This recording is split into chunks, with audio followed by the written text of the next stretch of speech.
Good evening. My name is Dr. James Lani with Statistics Solutions, and tonight I'm hoping to present a inviting and interesting webinar, really basically showing you basic tools to work through your proposal, your IRB, and your results chapter. And so let's just get started. Maybe I'll wait a few seconds while other people are logging on. We have several hundreds of people on, and we also are taking questions throughout, and we'll just start there. Okay.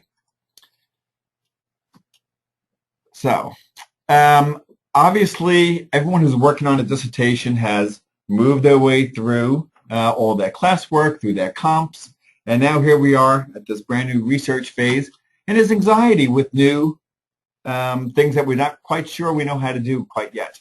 So anyway, anxiety is, pain predicted out into the future. So the remedy for that is going to be preparation. So hopefully this webinar helps you prepare for that. And so we'll take that from first things first. So the overview for the webinar is we're going to talk about the methodology chapter and why we should start with that, even though it's labeled chapter 3. We're going to talk about the hourglass metaphor in terms of the scope of your dissertation.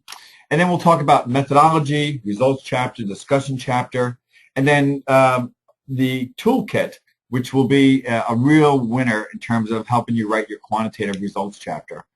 And as I say in the bottom here, please feel free to ask questions throughout. Some people have pre-submitted those, which is great. But if you have other questions, you can chat to the pane on your right hand of the screen. And so please ask away, anything. So why should we start with the methodology chapter, right? I mean, it's labeled chapter 3. Why shouldn't we just do it after, 1 and 2? Well, the reason is this. If you lay out your methodology chapter, you're telling the reader, in your own brain that you have a doable study, okay? You have research questions, you have a data analysis plan, you have instruments that you can use to get that information from those participants. So you'll know pretty quickly whether or not you have a doable study. Okay?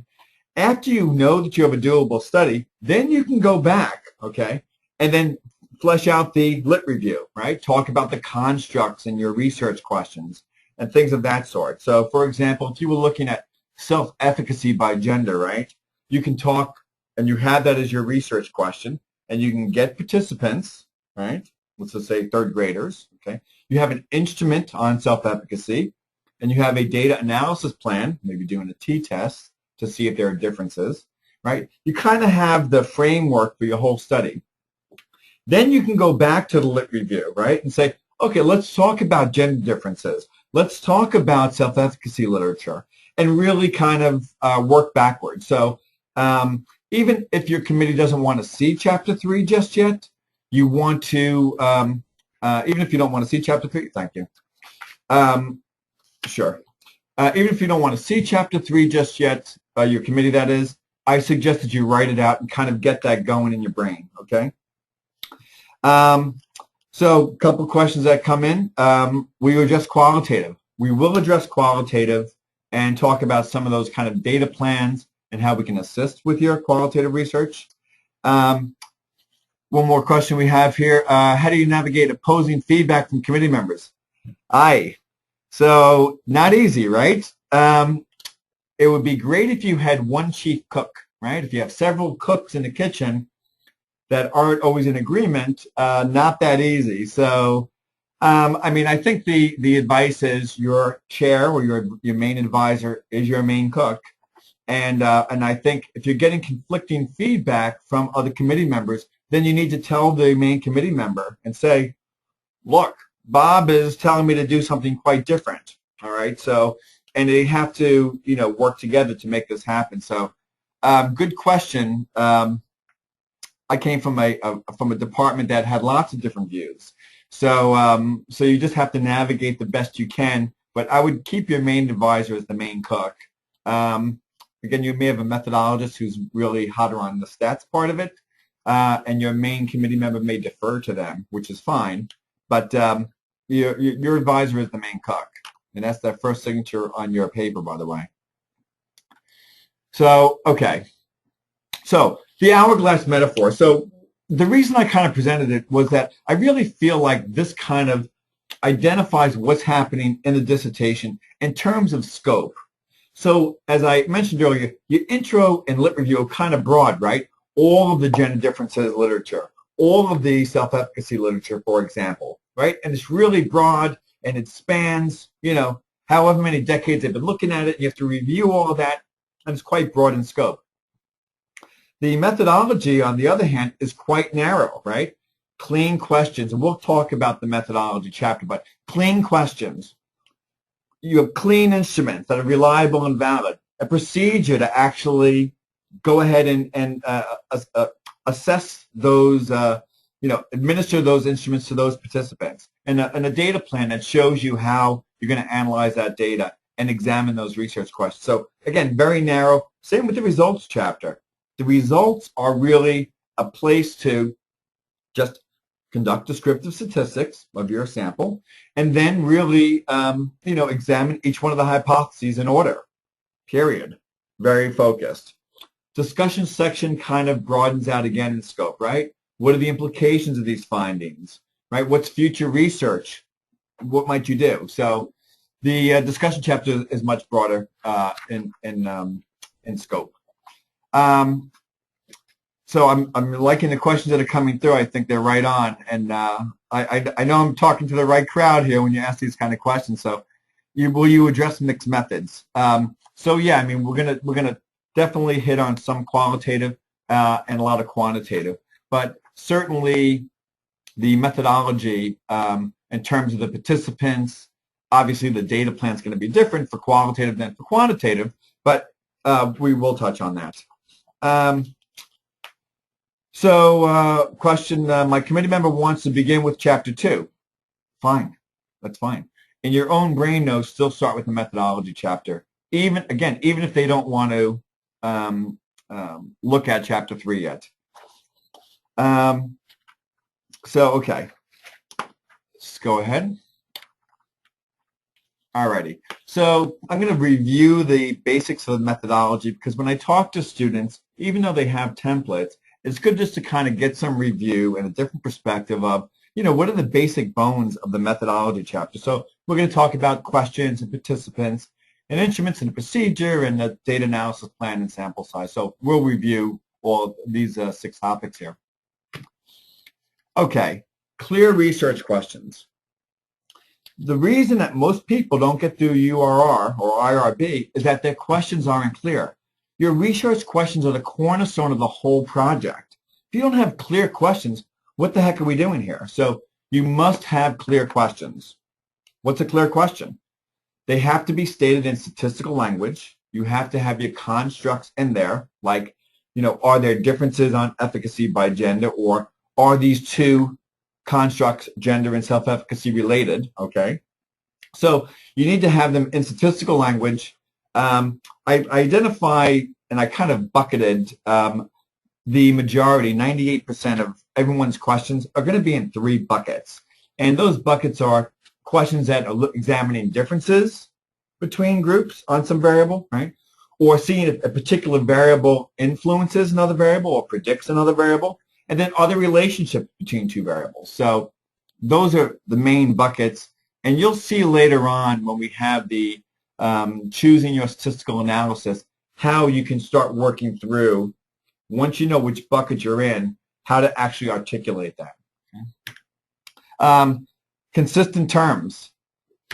I see often, I say too often, the way that you phrase something in the research question is different than how you phrase it in the null hypothesis. So those should all be in similar language. Don't start changing the construct name there and call it self-esteem in the research question, and then self-efficacy in the hypothesis. So keep your terms really clear. I like to keep the same number of research questions as hypotheses. There are examples where they can differ in number, but overall, it just makes for a clean read when you have research question 1, the null and alternative hypothesis. RQ2, null and alternative hypothesis. And in the reader's mind, it just seems very logical and it flows. And I guess one piece of advice is that you want to be a little bit boring okay? In writing your dissertation where you're going through and the reader starts in the beginning and doesn't stop till they get to the end. Because the truth is that every time that they stop, it's going to cost you 2 weeks of your life. So make it nice and easy and really clear. Not only for your advisor, but for your lay readers as well, okay, who may not know anything about your topic. So keep everything nice and clear. And we have a few questions here. Okay. And by the way, we will record this and we will post this, very soon, this whole webinar. How much emphasis should be put on the proposal? Quite a bit. Quite a bit. I mean, particularly the methodology, as I say. Whether or not you miss a few studies in your lit review, who cares? Okay, but that methodology needs to be tight as heck. So a lot of emphasis on the proposal, again, and also for two different reasons. I mean, one is that your committee, you have to defend that proposal. And secondly, the aspects of that proposal are going to need to be in the URR, okay? So the method and the lit review, and the rationale for the study and so forth. So very important. Okay, participants. I have pictures of presidents and pictures of regular folks. So you have to be able to, when you're talking in your methodology, you have to be able to secure those participants. I may want to study presidents, but if I don't have access to them, you can't do the study. So you have to be able to get them, number one.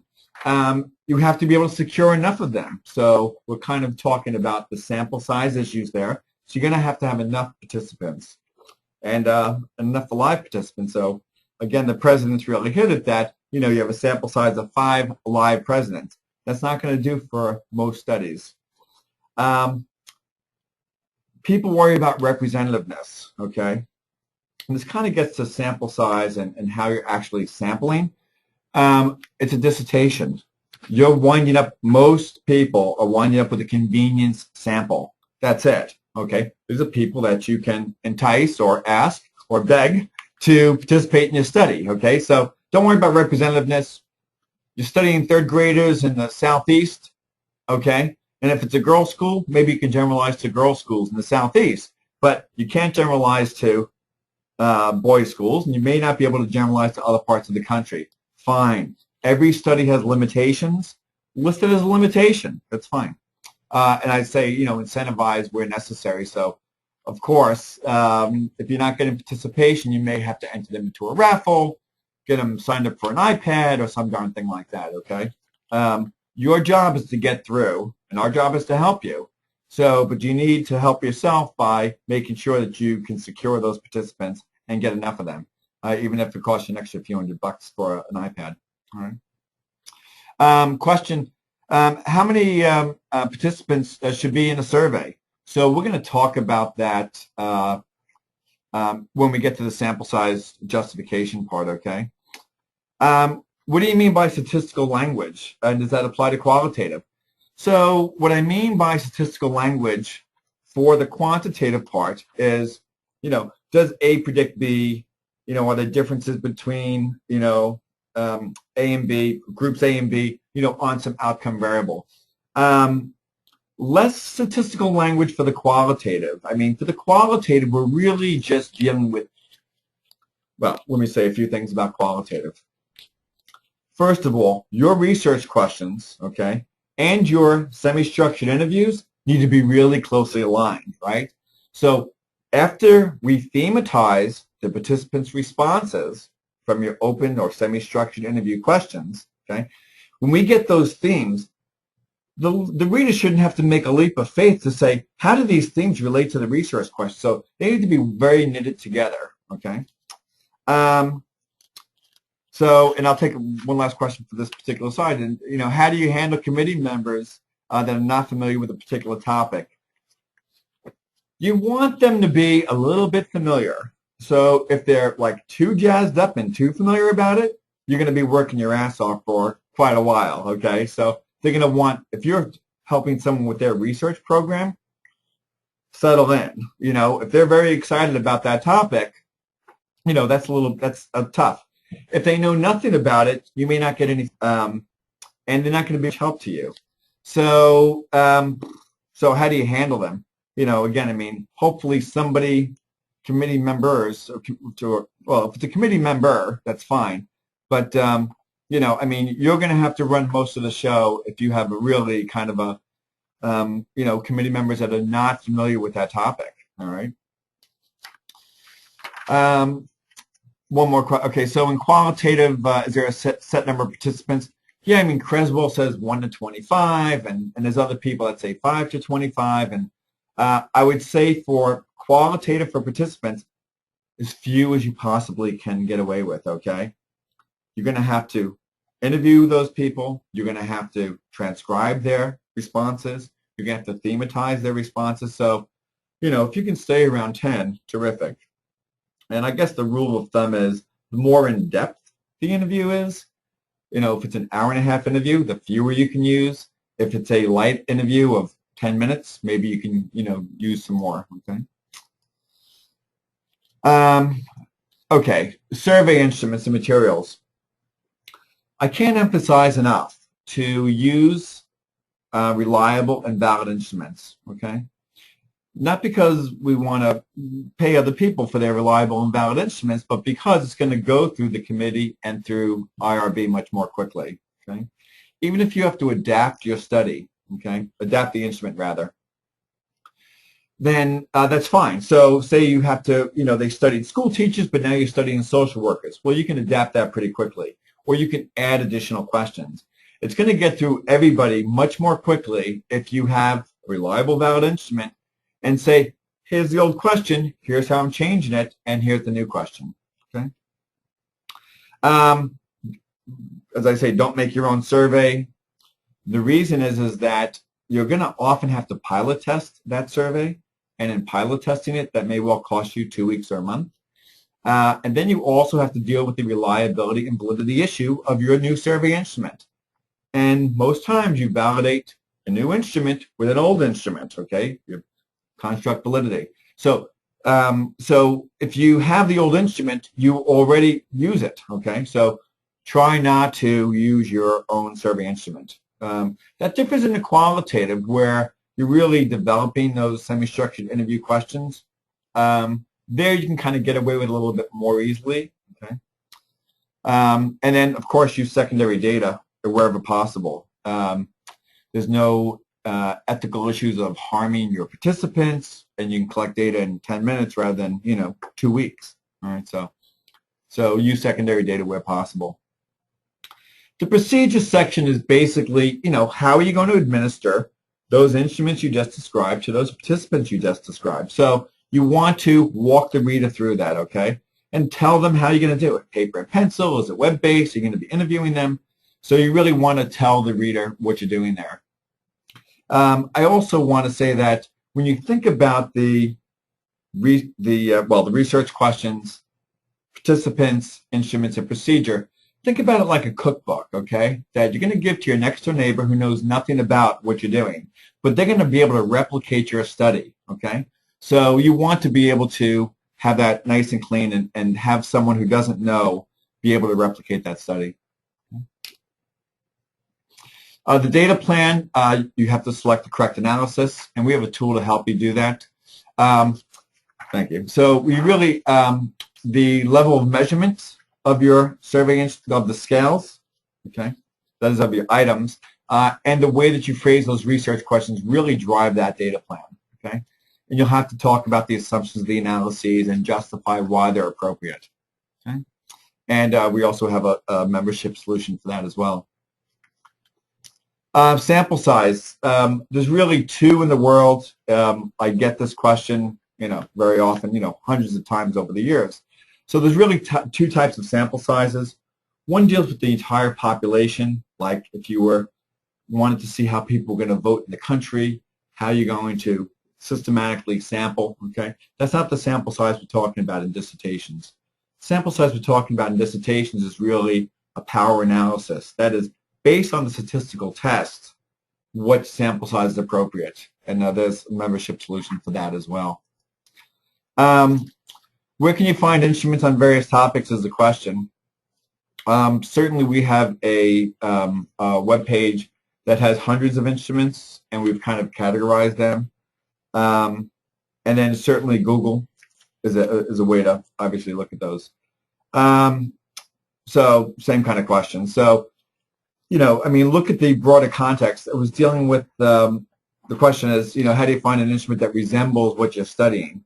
So somebody was looking at, it wasn't leadership. They were looking at, I'm not quite sure what they were looking at, but they were, anyway, just broaden out the topic is essentially what I'm trying to say here, okay? So if you're looking at leadership in, IT, you can look at leadership in many other contexts, teachers or some kind of thing, so, or principals. So just look for the broader context of that. With regard to the results chapter, basically you want to conduct descriptives, you want to conduct the analyses or thematize your responses. You have to look at the assumptions and obviously write up the results and create APA tables and figures, okay? So, and we'll kind of talk about that for a second. So descriptives are basically looking at the reliability of your items. So even if you have a reliable instrument like the MLQ, for example, okay, so several items make up transformational leaders. So you still have to look at that reliability for your particular study, okay? Reliability and qualitative, by the way, my dissertation is on the website, and there is the reliability of the themes. So you need to be looking at a kappa coefficient. So there is reliability in that qualitative as well. And for my dissertation, I think we ran like 20,000 kappas, okay? So you do have to run, mine was mixed method, by the way. So you have to look at that reliability, okay? And then descriptives also include frequency and percentages for categorical or ordinal level variables, and then means and standard deviations for your continuous level variables. Okay. Statistical analysis, again, for a vast majority of you quantitative guys out there and gals, it can be bucketed into 3 buckets. There's basically relationship questions, and the types of analyses for relationship questions are chi-squares or correlations. There's lots of prediction kind of questions, and you could use regular linear regression, logistic regression, multinomial regression. So there's kinds of prediction analyses that you can use for those kinds of questions. And then differences, kinds of questions you can see you can use ANOVAs or t-tests. The latter ones are really kind of non-parametric. So if you do wind up with a small sample size that don't meet the assumptions of ANOVA, then you can use these kind of non-parametric Mann-Whitney tests and so forth. Assumptions of the analyses. Most analyses, particularly the inferential statistics, inferential analyses, have assumptions associated with them. You have to identify and assess those assumptions, okay? If they don't meet those assumptions, you may have to do a different kind of test. So you need to look at those tests and identify in your data plan what kind of assumptions are being looked at for a particular statistical test. Okay, discussion chapter, again, it's a broader context, and there we're really, restating a clear support, non-support for a hypothesis, and perhaps even partial support. So you want to restate that in the discussion chapter, talk about the implications of the study. If women have higher self-efficacy than men, do you want to have a new intervention for men? What do you want to do practically? Or, theoretically, how did this arise, okay? It's the way that we're examining it. Is it biased? So you kind of want to rethink, what might be the implications of those findings. Generalizability and limitations. I mean, again, don't try to change the world. We're just trying to get your study through and complete, okay? So you may, again, just be able to only generalize to even a school or an area or a particular population, okay, or sample in that population. So, just, whatever you cannot generalize to, just call it a limitation and keep going forward. And then the future research part is really, okay, gosh, if I had all the time, money, and energy in the world, okay, what would I do for the next study? So help the next doc student out and tell them, hey, here's a direction that you might want to go, okay? All right. Okay, so other question. So what is meant by selecting the correct analyses? So what I mean by correct analysis is that it's the analysis that matches the research question, the way that you phrase it, A predicts B, okay? And it also takes into account the level of measurement of your variables. So between those two, how the question is phrased and level of measurement, that's going to drive the right analysis. And you'll see in a few moments how that really works. Another question, what if you don't get the full sample size? Well, a few things can happen. The committee can say, good job, Joe. Now go back and get some more. Or you can say, look, I've put out on SurveyMonkey to get these participants. I only came up with 75% of it, and it's the best I can do. And just talk to the committee. You will not have to go back to IRB. The trick here, though, I really believe, is that you want a large effect size. So essentially, large effect sizes require fewer participants. So when you use the sample size generator or determine your own sample size, you want to use a large effect size and put that in your IRB and proposal. So you're not wedded to you're getting 400 people. You're wedded to getting 30 people or 60 people. So just use a large effect size there. For the qualitative people, I mean, again, Creswell, really, starts with just a few people. So you can for qualitative, you can kind of get away with fewer people. Okay, let's see what else we have here. What's a reasonable timeline to complete the prospectus? We'll get to that in a few minutes. Is there a tool for the qualitative analysis? And so, yeah, I mean, typically with respect to qualitative analyses, just use Mastacus, use phenomenological thematizing process, okay? I had a pretty tough advisor, and we just thematized, and looked for excerpts that supported that theme.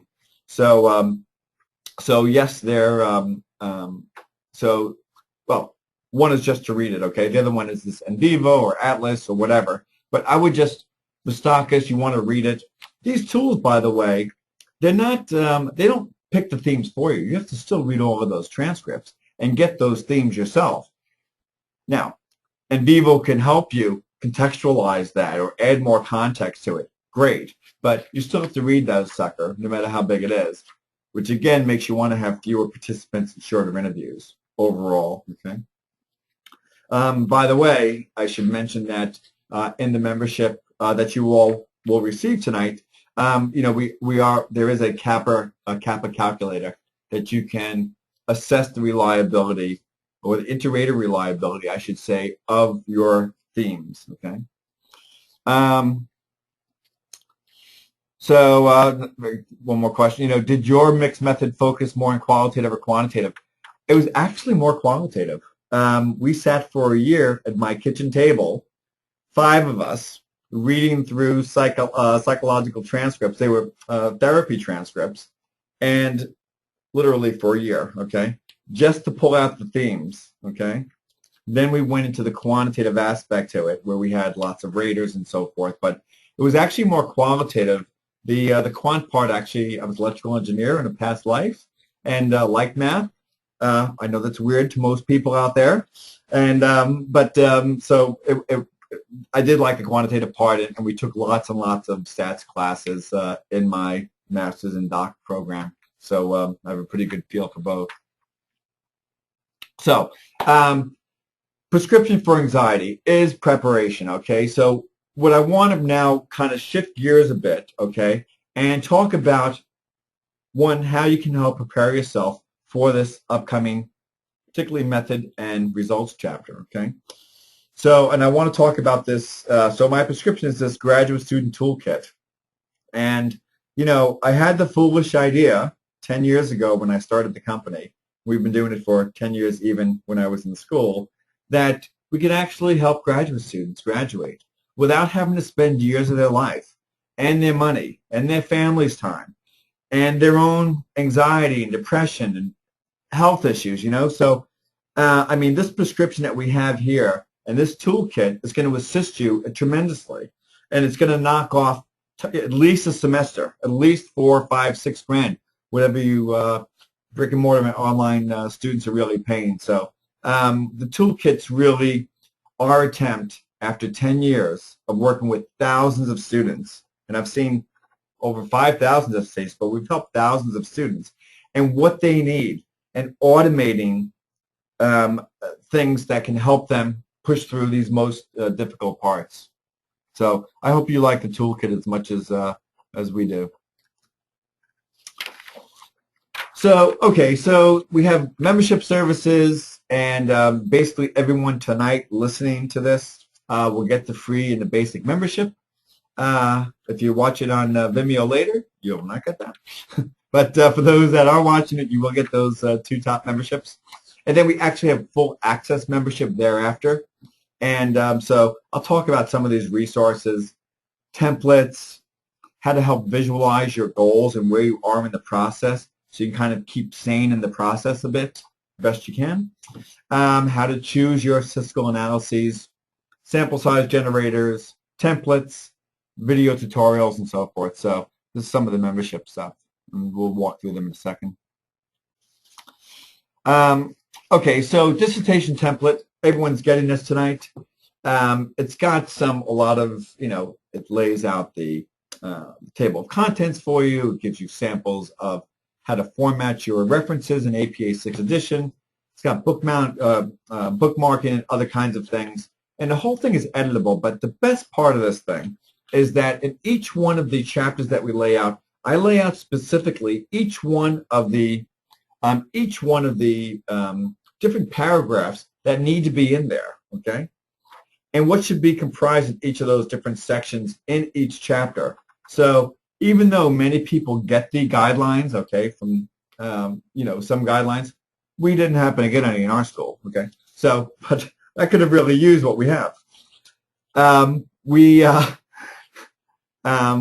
are they going with that? So, having a real layout format is going to help kind of speed up the process. And I know I was going. So, and it can really complement. It can complement your existing templates. Okay? And it's a winner. We spent a lot of time putting that together. Okay, the visualization timeline is really. You'll see on the left-hand side all of the different tasks that need to be completed. Okay. And you can add to those or take away from those. And on the top is really the timeline. All of these things are editable, so you put in the time that you are hoping to spend on each one of these sections, okay? And you can see that they can overlap. So, for example, someone's looking at Chapter 1, you could be writing Chapter 2, and so forth. I think everybody's in for a year, maybe you got great committee members and you have your, maybe it could be give or take a few months, but, it's going to be laid out for a while. And you can talk to other students and really see, what are they predicting in terms of weeks to accomplish these tasks. So just, you can edit both sides of these things. Okay? Question. So how will you know that your templates are aligned to the template of our institution? So the templates that I'm referring to are data analysis plan templates. So one thing is there's 10 years, there's thousands of students that have seen more scientific reviews. So they lay out those 3 specific things. They're always going to lay out what the analysis is. They're always going to lay out the assumptions, and they're always going to lay out a justification. Always, always, always, always, always. Can I let you get away with less than that? Yeah, but put it in there. Okay. And you can match the templates we have with your own templates, okay? Okay, so another part of the membership that everyone's getting tonight is selecting your Cisco analysis.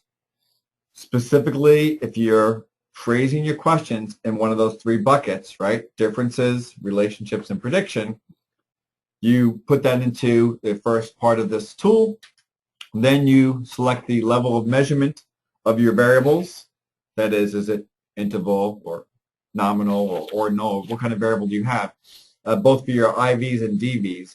And then the analysis that matches that bucket and the level of measurement of your independent and dependent variables will come up with that analysis view.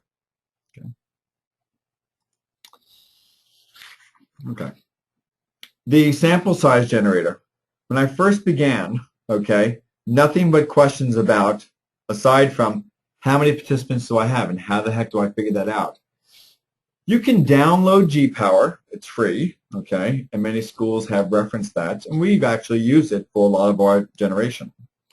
But this generator is unique in that it writes a paragraph that you can use as a basic template. So for a particular analysis like in ANCOVA, we'll write up, okay, how many participants you need, okay, in some logical fashion, and I'll just show you. And these tests that I've listed below, so we can generate sample sizes for each of those, and we'll put a reference in for the qualitative people as well. This will be an example of for a Wilcoxon sign test. Okay, this is an example of what you would get. You'd want to use the large or medium effect size. Okay, seeing that you could use between 12 and 28 participants. It's low because it's a non-parametric test, and then it has references, but at least this gives you a start. Okay, without kind of stumbling around and figuring out how to download this thing or put in the parameters to GPower. Okay. The data analysis plan templates. These are common tests that I've seen over the decade. Again, it's going to cover a vast majority of people listening to this webinar, and it's going to lay out basically what the test is, why it's appropriate, what the assumptions are, and justification for that. And we'll keep adding to those templates as well.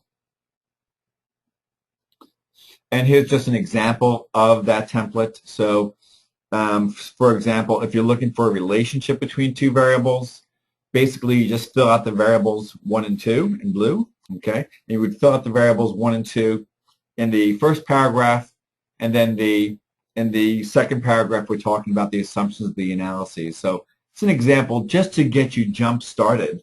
So it's easier to edit things than to write things from scratch. So here's a beginning template, and for all of those different tests. Okay, for the results chapter, this is part of the full access membership. You have video tutorials about many statistical tests. Okay, not only in SPSS, but for the people that are doing structural equation modeling, we have M+ videos as well. And then we have an SPSS manual about how to interpret a lot of the different output from SPSS. So again, spent a fair amount of time on those videos and on that manual to further you in your process. Okay, so now we're going to kind of get into the Quantitative Statistics Solutions Pro. This is an application that has taken several years to develop, lots of money and lots of time to develop. And we're going to present the demo for you in just a moment. But the main part of it is that it basically takes what our production staff would take 2 weeks to do. And for people who are not familiar with SPSS or SAS, it may take them a month or months to do, and it boils it down to literally a few seconds, okay? I mean, really. And basically, in a nutshell, what it's doing is taking what you select as your analysis, and it takes your data, and it prints out the analysis, it looks at the correct assumptions, and it gives you APA-style tables and figures, okay, in 3 seconds. So, tremendous time saver. There's nothing like this on the market at all. And so we're only continuing to develop it. It will be out on the 30th of September. You'll have an opportunity to pre-purchase it for a discounted rate tonight. But it's again, it's nothing like that in the world. it differs at a question earlier, how does this differ from SPSS? SPSS is a great, fantastic stat package, and you have to know how to use it.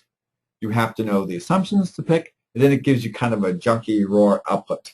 And then you got to move it all into into a Word document and figure out how to interpret it, how to create graphs. Ours is significantly different in that once you select the analysis and upload your data, the results with the assumptions and the tables are printed out, and it gives you literally a results chapter draft in seconds. Also very easy to use. There's no software to learn, as I mentioned, or assumptions. What buttons do I click the assumptions for, ANCOVA or regression? You don't know. And it would take time to go back and look for that. And it's convenient. There's no download, okay? So there's no download necessary. It's always available on our website. So we'll go right to the demo, okay? So first thing you're going to do is just sign in, okay, with your email and password, okay? If you have to create an account, it would be on the right-hand side. Then you're going to browse to upload your data. And we upload our data and click upload. This is going to be in 4 simple steps, by the way. You can see the green button that says your data was uploaded successfully. And then you can see that you get to look at the level of measurement of your items. That you have 12 items, okay, in your particular data set here. By the way, I should say we can upload SPSS or any Excel CSV file, okay? And you're able to change the level of measurement of these variables, okay? And then once you identify the correct level of measurement, then you can click Continue. Then let's go ahead and select an analysis, and let's just say we'll do a linear regression, and click Continue. Okay. Then you'll select the dependent variable and the number of predictors. Okay, so in this case, we want to predict ACT scores, and we're going to use GRE as one predictor. We're going to use the reading post-test as a second predictor, okay? And then we'll use science post-test as the third predictor. Then you go ahead and click Conduct My Analysis, and you get to conduct another, either download your results or just add another analysis, okay? So let's just say we want to conduct another analysis. We'll do an independent sample t-test. Click Continue. Again, you identify your dependent variable, okay? Okay, and then you're going to select your independent variable. By the way, you'll notice there's only one independent variable option. So once we've selected and identified the correct level of measurement of your variables, okay, it only allows you to select the right variables for the right analysis. So we've kind of made this kind of foolproof. And then just say Conduct My Analysis, okay? Then all you do is click Download Your Results, okay? And in 2 seconds, okay, you can go ahead and click OK. You have basically descriptive statistics, your regression, and your t-test. So the first part is your descriptives. So for all the variables, the frequency and percentages of those nominal level or ordinal level variables are presented. And we have a table that presents those variables in Table 1, okay? All right, and we can just scroll down. So we have it in Table 1, and then we have the means and standard deviations for your. All right, and then and we identify. We can scroll down, and then so you can see for each continuous level variable, you have a mean and standard deviation. Okay, and then in Table 2, and tables are numbered as well, you have for each of those variables the mean and standard deviation. Linear regression, and basically we just say, hey, we use these 3 predictors to predict ACT scores. We automatically look at the assumptions of those analyses, and we're going to present those figures of those assumptions. And then when you scroll down, it dynamically interprets that output. So the regression, we show the overall, how these 3 predictors did in predicting ACT. We report the R-square, okay? And then we interpret only the significant predictors, okay? So it dynamically is interpreting what you have identified. And then, of course, we have an APA table to 3, which lays out how a multiple regression table should look with the correct numbers in there. As we move on down, we also have the different plots that are associated with the assumptions of that analysis. Below that, we're going to have the independent sample t-test. Again, we show that we have a particular test. We're looking at reading test score by location. We look at the assumptions, okay, and then we interpret the results. Okay, it was not significant in this case. All right. We present table 4, which lays out that APA table, and then we have a figure for you as well. Okay. So in 3 seconds, you have a draft of your results chapter. Okay. So we'll continue on to the rest of the presentation. So let's go ahead and click on that. So what we're offering you and what I would like to present to you to speed up particularly your quantitative, and maybe for the qualitative, just the membership, okay? But for the quantitative people in the proposal phase, the student toolkit. We're offering the full access membership, okay, which has the tutorials. We have the Statistics Solutions Pro, which is going to be available September 30th at $7.95. And then the 1 hour of consulting in case you have trouble uploading your data or you have trouble interpreting that graph, okay, or that figure, okay. Everything tonight is just $7.49, which is a 33% discount. And I'm going to tell you, too, that I really believe that we're going to increase the price of that Statistics Solutions Pro as we add other tests. It's a great jump start.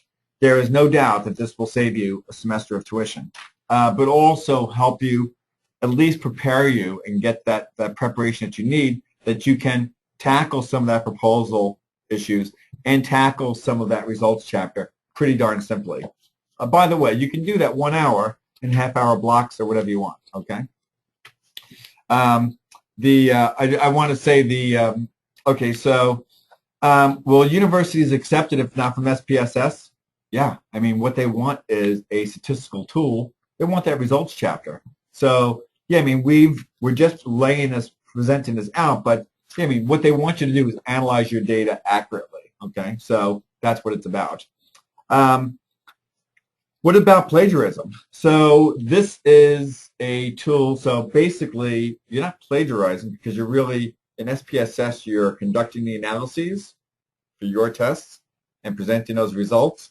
And here you're uploading your data and presenting those results. I mean, this is a tool that gives you a template of those results. If you want to use SPSS and validate how you write it up, terrific, okay? The idea is just to help you along with the process. So yeah, I mean, use it as a basic template then, right? And then put your finger marks all over it. So, but at least it gives you what you need without stumbling around for weeks or a month or months, okay? Okay. And, okay, so let me go to the next slide, if I can. Okay, so basically, I'd like to get your feedback on the webinar. Certainly, good, bad, or ugly. We'll take your feedback. You can send comments to James at statisticsolutions.com. Certainly, you can, like us on Facebook, connect with us on LinkedIn. I'm reading off my follow us on Twitter, and then add us on Google+. And anyway, the idea is just to move you forward in your process. Okay, that's the whole idea here. I always liked the Cowardly Lion from The Wizard of Oz, in part because he always had the courage inside already and just didn't recognize it. And I really commend all of you for your courage in moving forward in this process, which is not always easy and is often lengthy and often, not an easy process. So I really commend you and say, stick with it. And sometimes a lonely process as you kind of move into this stage of your doctorate. Believe in yourself, right? So I mean, you knew that you can do it to begin with. Create that belief and make that happen for you. Stick with it. Get the support that you need and get the resources you need. Just want to say finally, the membership is for lifetime. The Statistics Solutions Pro is a 30-day use from the first beginning. So even if you are not going to collect data for 4 months, that's fine. Your 30 days doesn't start until 4 months down the road. So, which is fine. And but you can see that you can do several rounds of this and enough time for feedback within that 30 days. Okay. So anyway, be courageous, believe in yourself. I applaud you all and want to thank you. Our next webinar is on Thursday, September the 19th from 9 to 10 p.m. Navigating Grad School. We look for other ideas for your ones after September. And again, I just want to thank you for your attention and appreciate your all being here. Thank you so much. And okay, I just wanted to finally mention your basic membership account will be available tomorrow, okay, by tomorrow. So we'll get that out to you. And again, thank you all. We also do, I mean, for those of you who really need more close hand-holding, certainly call us, okay?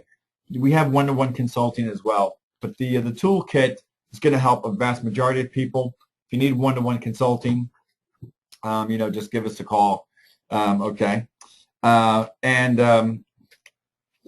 So yeah, and for everybody who attended that one-to-one consulting, we are offering that 25% off through the end of August. So that's a real winner too. So anyway, thank you all again, and I wish you success. And again, congratulations early. All right, good night now.